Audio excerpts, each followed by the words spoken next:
जी नमस्कार, आप सबों का बहुत बहुत स्वागत है आपके अपने वैभव क्लासेस के इस YouTube परिवार पर। आज के इस वीडियो में हम लोग देखने वाले हैं जो आपके कक्षा 12वीं क्लास के बायोलॉजी के कैंडिडेट्स हैं और उन लोगों का जो एग्जामिनेशंस हुआ था आपका त्रैमासिक परीक्षा जो जून 2025 ईस्वी में जो है दिए गए थे, इसमें आपका जितनी भी सारे वस्तुनिष्ठ प्रश्न पत्र पूछे गए हैं इसका हम लोग आंसर्स देखने वाले हैं। यहाँ पर जो पहला सवाल पूछा गया था कि पुष्प के किस भाग से फल का विकास होता है, तो पुष्प के जो है अंडाशय वाले भाग से जो है फल का विकास होता है। दूसरा सवाल है निषेचन के बाद बीजांड किसमें विकसित होता है, तो निषेचन के बाद बीजांड जो होता है वह बीज में विकसित होता है। उसके बाद नेक्स्ट सवाल पूछा गया था कि त्रिसंलयन के पश्चात केंद्रीय कोशिका क्या बनाती हैं, तो आंसर्स में हम लोगों का हो जाएगा प्राथमिक भ्रूणपोष कोशिका बनाती हैं, यानी प्राइमरी एंडोस्पर्म सेल्स बनाती हैं। उसके बाद है चौथा सवाल है कि एक ही प्रजाति के विभिन्न पौधों में परागकण को क्या कहा जाता है। यहाँ पर जो है पॉलिनेशंस को हम लोग क्या कहते हैं, तो यहाँ पर कहते हैं परनिषेचन कहते हैं, यानी कि जीनोगैमी कहते हैं। उसके बाद अगला सवाल पूछा गया था पांचवा, सामान्यतः आवृत बीजियों में भ्रूणपोष होता है, तो ये होते हैं त्रिसंलयन यानी कि ट्रैप्लॉइड्स होते हैं। उसके बाद सवाल है विकसित होते हुए परागकणों को पोषण किस परत से मिलता है, तो यहाँ पर हम लोग आंसर करेंगे टेपेटम लेयर से मिलता है। उसके बाद अगला सवाल है कि सहाय कोशिका यानी कि साइनर्जिड helps which of the following, यानी सहाय कोशिका निम्नलिखित में से किस में मदद करती हैं, तो ये मदद करती हैं परागनली के मार्गदर्शन में मदद करती हैं। उसके बाद सवाल पूछा गया है निम्नलिखित में से कौन द्विगुणित होता है, तो युग्मनज कोशिकाएं जो होती हैं वह द्विगुणित होती हैं। उसके बाद सवाल पूछा गया है कि भ्रूण का विकास निम्नलिखित में से किससे होता है, तो भ्रूण का विकास जो होता है यह युग्मनज कोशिका से होता है। और ध्यान रखिएगा कि युग्मनज कोशिका से भ्रूण बनने की जो प्रक्रियाएं होती हैं उसको हम लोग भ्रूणोद्भव कहते हैं, यानी एम्ब्रायोजेनेसिस कहते हैं। उसके बाद सवाल है कि परागन के समय अधिकांश आवृतबीजी पौधों के परागकण में कितनी कोशिकाएं होती हैं, तो यहाँ पर हम लोग आंसर करेंगे 2 कोशिकाएं होती हैं। एक आपके जो हैं वेजिटेटिव्स होते हैं और एक आपके क्या होते हैं जेनरेटिव्स होते हैं। उसके बाद सवाल पूछा गया कि जंतुओं द्वारा परागन को हम लोग क्या कहते हैं, तो जंतु द्वारा जो परागन होता है उसको हम लोग जूफिली यानी जंतु परागन कहते हैं। असंजनन क्या होता है, तो असंजनन जो होता है वह अलैंगिक बीज निर्माण की प्रक्रिया होती हैं। अगला सवाल है कि एक प्रारूपी भ्रूणपोष में होते हैं, तो एक प्रारूपी भ्रूणपोष में जो हैं 8 केंद्रक होते हैं। उसके बाद है निम्नलिखित में से किसमें परिभ्रूण कोष पाया जाता है, तो आंसर्स में हम लोग करेंगे पीपर जो है ब्लैक पीपर्स में पाया जाता है, यानी काली मिर्च में पाया जाता है। उसके बाद है आभासी फल का जो उदाहरण है, इसमें से आभासी फल कौन है भाई, तो एप्पल है यानी सेब है आपका आभासी फल है, जिसको हम लोग फॉल्स फ्रूट भी कहते हैं, या नहीं तो इसको हम लोग आभासी फल या नहीं तो झूठा फल भी कहते हैं।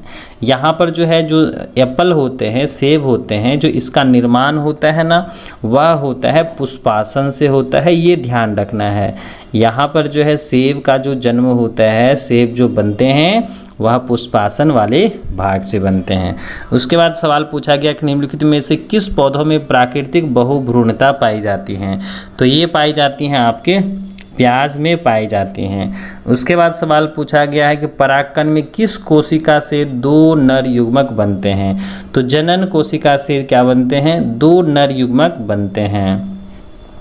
उसके बाद है शुक्राणुओं के निर्माण की प्रक्रिया को क्या कहा जाता है, तो इसे हम लोग क्या कहते हैं स्पर्मेटोजेनेसिस कहते हैं। उसके बाद है कि मानवों में सामान्यतः निषेचन कहाँ होता है, तो ये होता है आपके डिंब वाहिनी में, जिसको हम लोग फैलोपियन नलिका कहते हैं। उसके बाद है कि किस हार्मोन से अंडोत्सर्जन प्रेरित होता है, तो ये होता है आपके ल्यूटिनाइजिंग हार्मोन से यानी LH से। उसके बाद है आपका कॉर्पस लुटियम स्रावित करता है, तो प्रोजेस्टेरॉन नामक हार्मोन स्रावित करता है। मानव नर में जो है टेस्टोस्टेरॉन किस कोशिका द्वारा स्रावित होता है, तो करेक्ट आंसर हो जाएगा लीडिंग कोशिका के द्वारा स्रावित होता है। उसके बाद है शुक्राणुओं का एक्रोसोम्स किससे भरपूर होता है, यानी कि जो कंटेंट्स होते हैं यहाँ पर स्पर्म्स का जो एक्रोसोम्स होता है वह इंजाइम्स रखता है। उसके बाद है शुक्राणु जनन जो होते हैं यह जो होते हैं ये क्या करते हैं, आपके transformations of the spermatids into sperms करते हैं, यानी कि ऑप्शंस नंबर डी हो जाएगा। उसके बाद है मासिक चक्र के समय गर्भाशय की किस परत में चक्रीय परिवर्तन होता है, तो करेक्ट आंसर हो जाएगा एंडोमेट्रियम्स में होता है। उसके बाद है मासिक चक्र लगभग 50 वर्ष की आयु में बंद हो जाता है, तो इस स्थिति को हम लोग क्या कहते हैं, तो इस स्थिति को हम लोग मेनोपॉज कहते हैं। चलिए नेक्स्ट सवाल है कि मानव शुक्राणु में कितने गुणसूत्र होते हैं, तो 23 गुणसूत्र होते हैं। नेक्स्ट सवाल है अपरा किससे बनता है, तो अपरा भाई बनता है कोरियन और एंडोमेट्रियम से बनता है। उसके बाद है गर्भावस्था की पुष्टि के लिए किस हार्मोन्स को जांचा जाता है, तो करेक्ट आंसर है HCG यानी कि ह्यूमन कोरियोनिक गोनिडोट्रोपिन से जांचा जाता है। उसके बाद है शुक्राणु के किस भाग से गतिशीलता के लिए ऊर्जा मिलती हैं, तो करेक्ट आंसर हो जाएगा मध्य भाग, और मध्य भाग में पाए जाते हैं माइटोकॉन्ड्रिया पाए जाते हैं।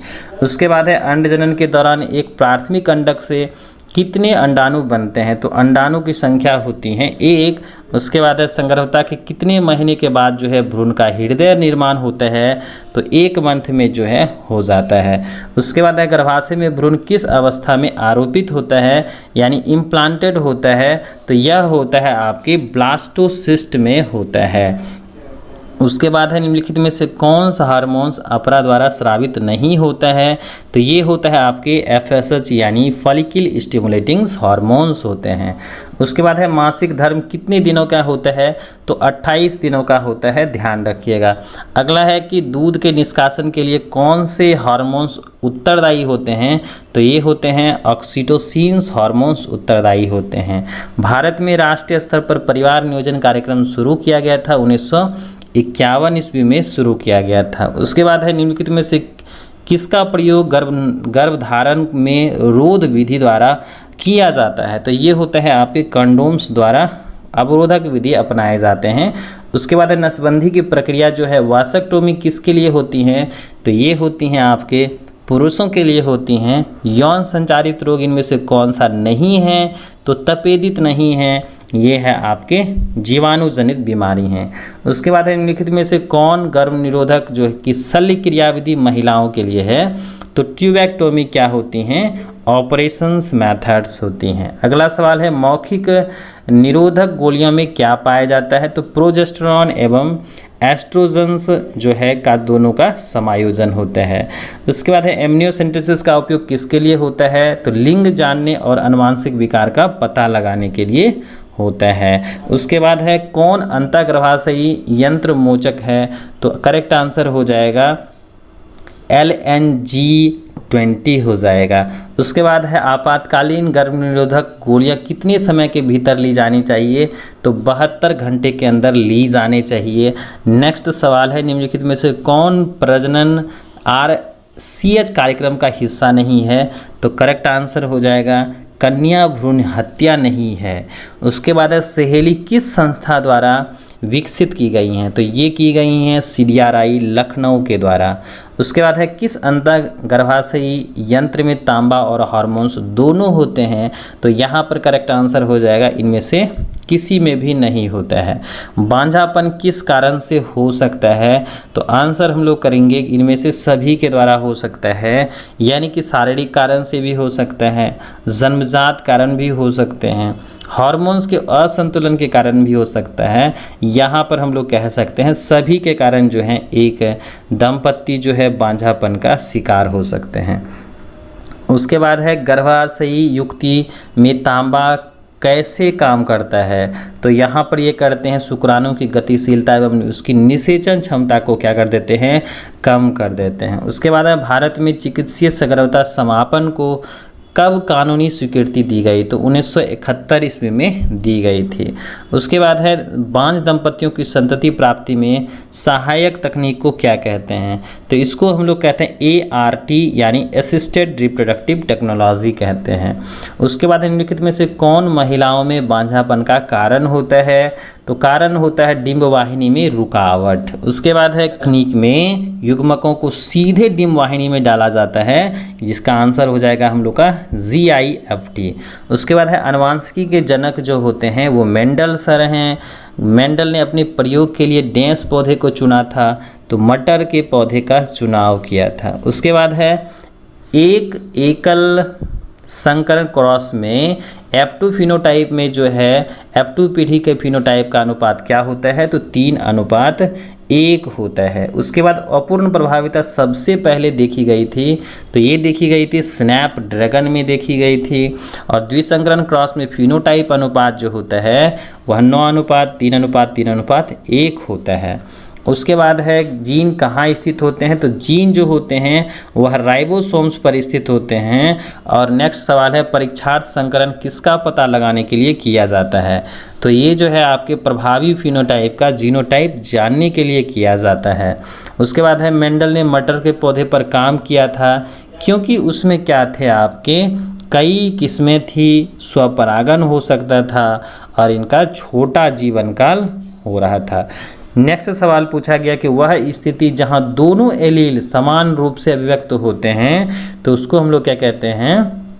सहप्रभाविता कहते हैं। नेक्स्ट सवाल पूछा गया कि पॉलीपेप्टाइड चेन के लिए कोडिंग करने वाला DNA खंड क्या कहलाता है? तो ये कहलाता है आपका सिस्ट्रॉन्स कहलाता है। जीन की भौतिक अभिव्यक्ति क्या कहलाती हैं? तो ये कहलाती हैं फिनोटाइप कहलाती हैं, यानी कि बाहरी गुण लक्षण कहलाती हैं। उसके बाद है कि Y पीला कैपिटल Y और स्मॉल y हरा, तो YY क्या दर्शाता है? तो ये दर्शाता है आपके होमोजाइगस डोमिनेंस दर्शाते हैं। उसके बाद है ABO रक्त समूह प्रदर्शित करता है, ये प्रदर्शित करता है आपका सहप्रभाविता और बहुअलीलता करता है। उसके बाद है मेंडल के नियम निम्नलिखित से किस पर लागू नहीं होते? तो ये लिंकेज पर, सहलग्न पर लागू नहीं होते हैं। उसके बाद है फिनाइल कीटोन्यूरिया किसकी कमी के कारण होता है? तो ये होता है एंजाइम्स फिनाइल एलानिन हाइड्रोक्सिलेज के कारण होता है। उसके बाद है सिकल सेल एनीमिया किसके कारण होता है? तो यहाँ पर जो है आपका प्रतिस्थापन परिवर्तन से होता है। तो ये जितने सारे वस्तुनिष्ठ प्रश्न पत्र थे ये आपके जो है त्रैमासिक में जो है आपके बिहार बोर्ड द्वारा पूछे गए प्रश्न पत्र थे।